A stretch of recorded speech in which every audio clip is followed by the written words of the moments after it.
Tamara Samsonova was a Russian woman who became known by chilling nicknames, the Granny Ripper or the Cannibal Grandma. She was responsible for a series of horrific murders. Her victims were primarily individuals who rented rooms in her apartment. The full extent of her crimes culminated in the brutal dismemberment of her friend, Valentina Ulanova. Please like and subscribe if you're new to the channel.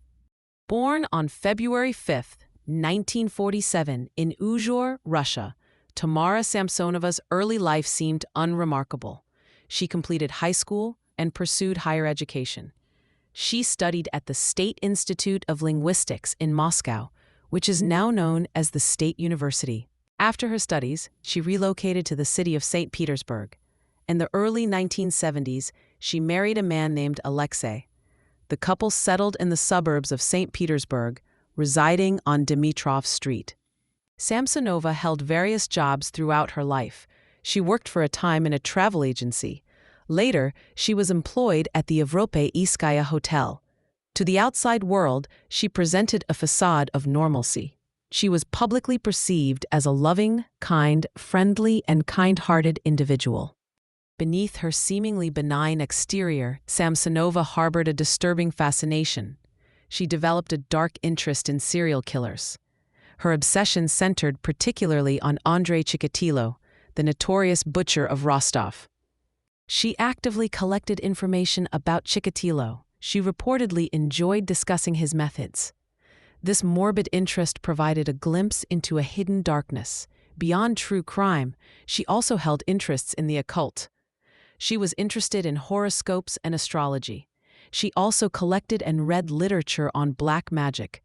These unsettling interests, seemingly disparate, perhaps foreshadowed her eventual descent into extreme violence. Samsonova's known criminal activity appears to have begun around the year 2000. This was the year her husband, Alexei, disappeared. She claimed at the time that her husband had simply run away with another woman. Following her husband's disappearance, Samsonova began renting out rooms in her apartment. This practice provided her with a steady stream of potential victims. Investigators believe she used the act of renting rooms as a pretext for murder. She is suspected of murdering and dismembering several tenants over the years. While specific details are scarce, names like Volodya and Sergei have been mentioned in connection with her alleged victims. Her method involved not only murder, but also the gruesome act of dismembering her victims' bodies.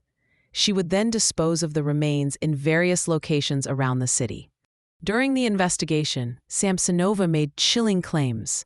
She stated that she'd killed a total of 11 people. This count allegedly included her husband, her mother-in-law, and several tenants. In a particularly disturbing confession, she claimed to have cooked and eaten the lungs of some of her victims. She also expressed a perverse desire for recognition. She reportedly stated her wish to achieve fame through her killings, saying, "I'll be popular and famous." The crime that ultimately led to Samsonova's capture involved her friend, Valentina Ulanova. Ulanova was a 79-year-old woman. In March 2015, Samsonova temporarily moved in with Ulanova. This arrangement was made while Samsonova's own home was undergoing renovations.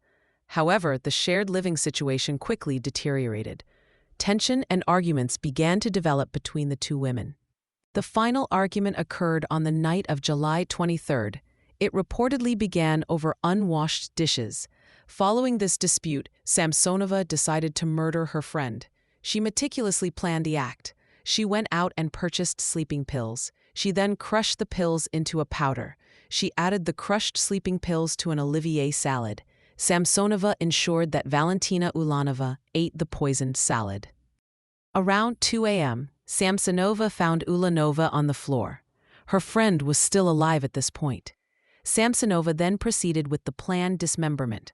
She used a saw to cut up Ulanova's body. She reportedly cut off the head and hands first. In a horrifying act, she then boiled these severed parts in a pot. She mutilated the rest of the corpse. The severed body parts were wrapped in plastic bags and a shower curtain. She then set about disposing of the remains. She placed the body parts in different locations near the apartment building. She was seen carrying up to 7 black garbage bags filled with the remains. The pot containing the boiled head and hands was reportedly thrown into a dumpster and was never found. The discovery of the remains triggered the investigation. A foul smell emanating from garbage bags alerted firefighters. Upon inspection, firefighters discovered human remains wrapped in a shower curtain. Police were immediately called to the scene. They began examining nearby security camera footage. The cameras captured chilling images of Samsonova. She was seen dragging the heavy garbage bags containing the body parts. Police were able to trace a trail of blood. The blood trail led directly back to Samsonova's building. When police arrived at her apartment, Samsonova immediately confessed. She reportedly stated, "It was me." She confessed not only to Ulanova's murder, but also claimed responsibility for 10 other killings. Police conducted searches of both Ulanova's apartment and Samsonova's own home. The searches revealed disturbing evidence in her apartment. They found a bathtub filled with bloody saws and knives. A refrigerator contained human remains stored in aluminum foil. Investigators also found items related to her dark interests.